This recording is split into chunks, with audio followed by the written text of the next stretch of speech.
Hello everyone, स्वागत है आपका स्टडी विथ महेंद्रा की दंगल सीरीज में, जिसमें हम उत्तर प्रदेश पुलिस कांस्टेबल 2024 के मैथ सेक्शन पे काम कर रहे हैं। और चलिए स्टार्ट करते हैं। आज का जो क्लास है वो औसत पर आधारित है और देखेंगे पहला प्रश्न क्या कह रहा है कुछ संख्याएं दी हुई हैं और इनका क्या पूछा गया है, औसत निकालने को कह रहा है। देखिए, जब संख्याएं दी हुई हो और उनका औसत कहे तो औसत का जो बेसिक कॉन्सेप्ट होता है वो कहता है औसत बराबर कुल योग बटा कुल संख्या। औसत कुल योग बटा कुल संख्या एक बेसिक कॉन्सेप्ट है। मतलब एवरेज बराबर सम अपान नंबर, ये थोड़ा ध्यान रखना है। एवरेज बराबर सम अपान नंबर। तो ये जितने भी नंबर्स हैं ना, इनको हम ऐड कर लेंगे।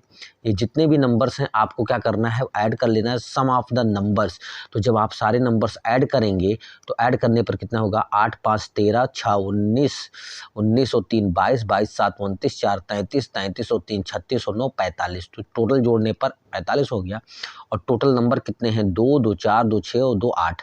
अब हम मतलब कुल टोटल सम कर लिया और नीचे 8। अब इसको कैलकुलेट कर लेंगे। अब इसको हम 8 से भाग कर देते हैं तो 8 पंचे 40 हो जाएगा। 5 मरतबा गया, 5 बचा, 8 छक 48, 2 बचा 20 हो गया।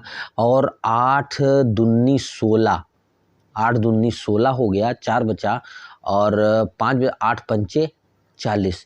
तो इसको हम एक हिसाब से लिख सकते हैं 5.6 और इसको 3 लिख सकते हैं।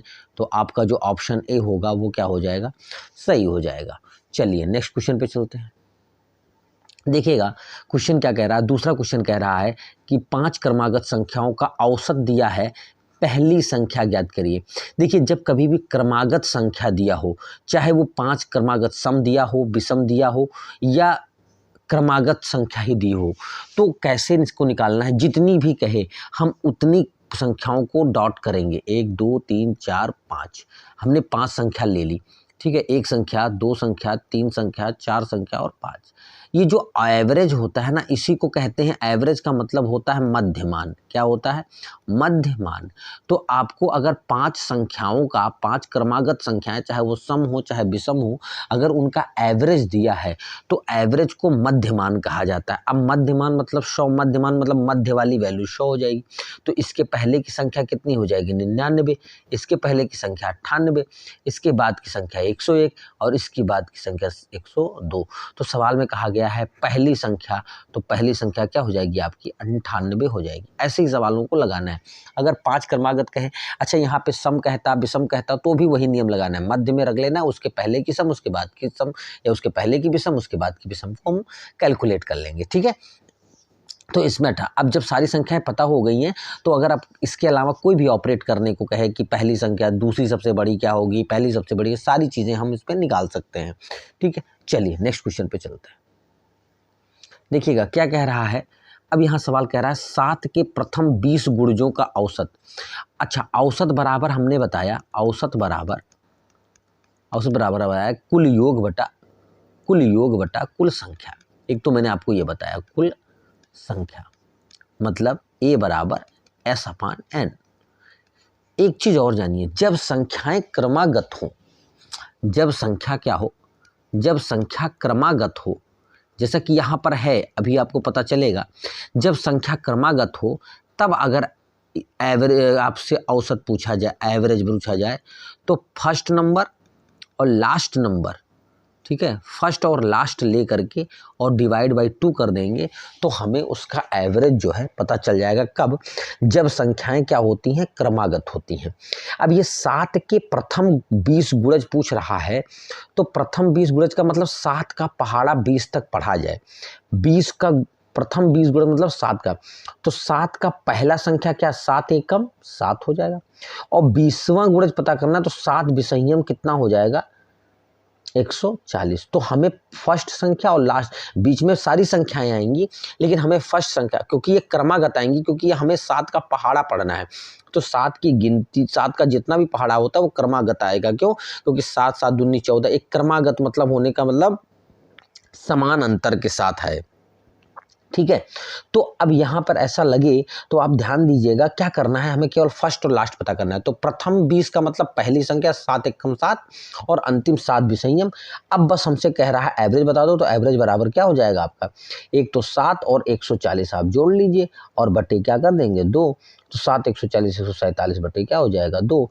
अब कैलकुलेट करें, 2 सत्ते 14 और 2 तिहाई 6, ठीक है, 2 तिहाई 6 और एक बच गया और 2 पंचे 10। तो हमारा आपका 37 दशमलव क्या 73.5 जो है आपका क्या हो जाएगा, आंसर हो जाएगा 73 है।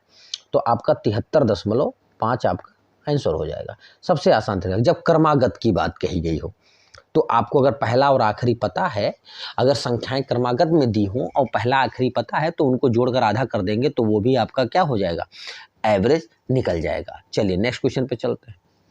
अब देखिए ये भी सवाल सेम वैसे ही है, कह रहा है 9 के प्रथम 30 गुणांकों का औसत बताइए। देखिए एवरेज में निकाला, मैंने कहा 9 के प्रथम 30 गुणा मतलब 9 एकम 9 1 से शुरू होगा और कहाँ तक जाना है 30 तक। तो पहला 9 एकम 9 हो जाएगा और एक 9 त्रिक 27 270 हो जाएगा। तो हमें फर्स्ट और लास्ट जो है हमें यहाँ से कल कन्फर्म हो गया। अब हमने बताया था एवरेज बराबर फर्स्ट एंड लास्ट अपॉन 2। तो फर्स्ट कितना आया 9, लास्ट कितना है 270 और बटे क्या हो जाएगा 2। जोड़ लिया हमने तो 279 बटे 2। अब इसको 2 एक कम 2, 2 तिहाई 6 एक बचा, 2 नवा 18 एक बचा और 2 पंचे 10। तो 139.5 जो है वो आपका क्या हो जाएगा, गुणांकों का औसत हो जाएगा। तो ये भी ध्यान रखना है, ये सब बहुत ही कैलकुलेटिव और बहुत अच्छे सवाल हैं जो परीक्षा में लगातार पूछे जा रहे हैं, तो इन पर भी ध्यान रखना है, ये बहुत ही इंपॉर्टेंट प्रश्नों में गिने जाते हैं। चलिए नेक्स्ट क्वेश्चन पे चलते हैं। अब देखिएगा सवाल क्या कह रहा है, कह रहा है 20 छात्रों की औसत आयु 30 वर्ष है, सॉरी 40 छात्रों की औसत आयु 30 वर्ष है और 25 छात्रों की औसत आयु 36 वर्ष है। तो बाकी छात्रों की मतलब 40 छात्र हैं, कुल छात्र कितने। अच्छा हमने भी बताया था कि एवरेज बराबर होता है यस अपान एन। तो अगर आप यहाँ से देखें तो यहाँ एवरेज भी दिया है और टोटल नंबर, अगर हमको यन पता हो, यन कितना दिया है 40 और एवरेज कितना दिया है, एवरेज दिया है हमको 30, तो सम कितना होगा भैया, हमने कहा था यहाँ से देखिए तो सम बराबर निकल आता है a इंटू एन। एवरेज को अगर नंबर से गुणा कर देंगे तो हमें टोटल सम हमें कैलकुलेट हो जाएगा। अब देखिए हमारा नंबर्स दिया है 40, एवरेज दिया है 30, तो सम कितना होगा दोनों का, तो 4 तिहाई 12 डबल 0 1200 हो जाएगा। ये 40 छात्रों का एवरेज दिया था तो सम 1200 हो गया। अब कह रहा है इसमें से नंबर, इसमें से 25 लोगों का हमको एवरेज दे रखा है 36। 25 लोगों का एवरेज कितना दे रखा है 36 दे रखा है। तो हम इसको कैसे कैलकुलेट करेंगे, अब 25 को 36 से गुणा करना है। तो 25 को 36 से गुणा करने का एक आसान तरीका मैं बताऊं कि जो 25 से अगर किसी को गुणा करना है तो उस संख्या को पहले 4 से काट लो और फिर 100 से गुणा कर दो, ठीक है। 25 से कैल गुणा करने का मतलब उसको क्या करना है 4 से भाग करके और 100 से गुणा कर दो, यही तो होता है 25। तो हमने इसको 36 को 4 से 4 9 36 और 100 से गुणा कर दिया, कितना हो गया 900। तो हमें पता चल गया कि 25 से 36 का गुणा कितना हो गया 900। अब अच्छा सम बचे, अच्छा कितने बच्चे यहाँ बच गए 15, कितने बच गए 15 ही तो बचे, 15 बचे। और अच्छा सम में कितना बचा है हमारा 300 सम बचा है और हमारे नंबर कितने बचे 15। तो यहाँ पे जो बाकी बच रहे हैं 15, इनका एवरेज बराबर क्या होता है एस अपान एन। तो यहाँ से यस भी कंफर्म है, कितना है आपका 300 और नंबर कितना है 15, 15 दूना 30, तो कितना हो जाएगा 20। तो इसका मतलब बाकी बचे लोगों का एवरेज कितना होगा 20 होगा। देखिए कितना आसान सा क्वेश्चन था, 40 टोटल दिया हुआ था तो टोटल का सम मैंने निकाल लिया। अब जितने का दिया है उतने का सम निकाल लीजिए और फिर घटा दीजिए, तो कितने का सम बचेगा जिनका पूछा जा रहा है, और उनका नंबर वैसे ही कन्फर्म हो जाएगा क्योंकि 40 और 25 में से घटा दिया तो एन भी कन्फर्म हो गया, एस भी कन्फर्म हो गया। तो एवरेज बराबर कितना हो जाएगा एस अपान एन हो जाएगा। तो इस चीज़ को आपको ध्यान रखना है। चलिए नेक्स्ट क्वेश्चन पे चलते हैं। 3 संख्याओं का औसत आपको 7 दिया है, 3 संख्याओं का, उनमें पहले जो 2 संख्या है उनका औसत 5 है और अंतिम की 2 संख्या का औसत 8 है। तो 3 संख्याएं क्रमशः कौन कौन सी होंगी। तो देखिएगा ध्यान से, हमें कहा गया 3 संख्याओं का औसत दिया है, तो नंबर ऑफ नंबर 3 है, औसत आपके 7 हैं, तो आपका सम कितना हो जाएगा? अभी बताया था सम बराबर होता है a into N, a into N मतलब 3 सत्ते 21 हो जाएगा। कितना हो जाएगा? 21 हो जाएगा। ठीक है, अब कह रहा है इन्हीं तीन, अब देखो ये 3 संख्याएं हैं, 1 2 और 3, ये 3 संख्याएं हैं। ठीक है, अब तीनों संख्याओं में से पहले 2 का औसत हमको दे रखा है, नंबर दिया है 2 और एवरेज दे रखा है 5, मतलब पहले 2 को जोड़ने पर कितना आता है? 10, और अंतिम का 2 मतलब ये अंतिम वाला 2, अंतिम 2 जोड़ने पर मतलब अंतिम 2 का औसत हमको दे रखा है 8, मतलब ये जोड़ने पर कितना आएगा? 8 दूनी, जैसे 5 दूनी 10 तो 8 दूनी 16। तो टोटल हम जोड़ रहे हैं तो कितना हो जा रहा है आपका? टोटल हम जोड़ रहे हैं तो कितना हो जा रहा है? 26। ठीक है, अब टोटल जोड़ने, अच्छा ये संख्या जोड़ने पे कितनी हो जा रही है? 4। संख्या जोड़ने पर कितनी हो जा रही है? 4, जबकि टोटल संख्याएं हैं कितनी? 3। ऐसा क्यों हो रहा है?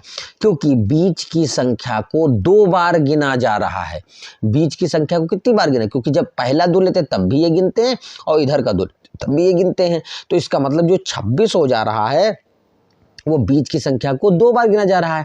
वैसे तीनों संख्याओं को जोड़ने पर कितना हो रहा है? 21। तो अगर हम 21 को 26 में से घटा देंगे तो जो बचेगा वो कौन सी संख्या होगी? बीच वाली संख्या होगी। तो हमें ये बीच की संख्या कैसे पता चलेगी? बीच की संख्या बराबर हो जाएगा, हम 26 में से 21 को क्या कर देंगे? माइनस, तो संख्या हो गई हमारी 5। अब हमारी एक संख्या, तो बीच वाली संख्या कितनी हो गई? 5, और टोटल संख्या जोड़ने पर कितनी आ रही है? 21। अब ऑप्शन आप चेक कर लीजिए। अब देखिए ऑप्शन में केवल 7, 3, 10 और 9, 19, और टोटल संख्या जोड़ने पर कितनी होनी चाहिए थी? 21। वैसे ही आंसर क्लियर हो जाता। अच्छा 8, 8, 16 2 18 ये भी नहीं होगा, और 6, 4, 10 और 10 20 ये भी नहीं होगा। तो ऑप्शन से क्लियर हो गया। पहली लाइन से आपको इतना निकालने की भी जरूरत नहीं थी, लेकिन हमने पूरा निकाल दिया इसलिए ताकि आपको लॉजिक क्लियर हो सकता। 2 ऑप्शन ऐसे मिल जाते जिसको जोड़ने पर 11 21 होता, तो इसमें बीच की संख्या कितनी होनी चाहिए? 5। तो ये वाला ऑप्शन जो है आपका सही हो जाएगा। तो एक संख्या 5 है, दूसरी संख्या 5 है, और तीसरी संख्या आपका क्या है? 11 है। और पहले 2 का औसत, तो देखिए 5, 5, 10 और 10 का 2 से भाग करेंगे, औसत 5 और 7, और यहाँ पे देखिए अंतिम 2 का, तो 5 और 11 जोड़ने पर 16 होता है, और 16 को आधा करेंगे मतलब 2 से भाग करेंगे तो 8, तो औसत कितना हो जाए? तो प्रश्न चेक भी हो गया। तो इस तरह से ये ऑप्शन जो है आपका सही हो जाएगा। ठीक है, ध्यान रखना है, बात ये नहीं है कि यहाँ से ऑप्शन से ही काट लेकर के हमारा काम, हाँ आंसर हमारे लिए ठीक है, हमें यहाँ लगाने का उद्देश्य था कि मान लीजिए कभी लगा करके पूरा बताना भी उद्देश्य था, और दूसरी हो सकता है 2 ऑप्शन ऐसे होते जिसको जोड़ने पर क्या नाम है 21 आता, तो हमें ये भी ध्यान रखना था, तभी हमें 5 से पता चलता। ठीक है, तो बस आज के लिए इतना ही। फिर नए क्लास में औसत के और भी कठिन सवालों को लेकर हाजिर होंगे। तब तक के लिए जय हिंद, जय भारत।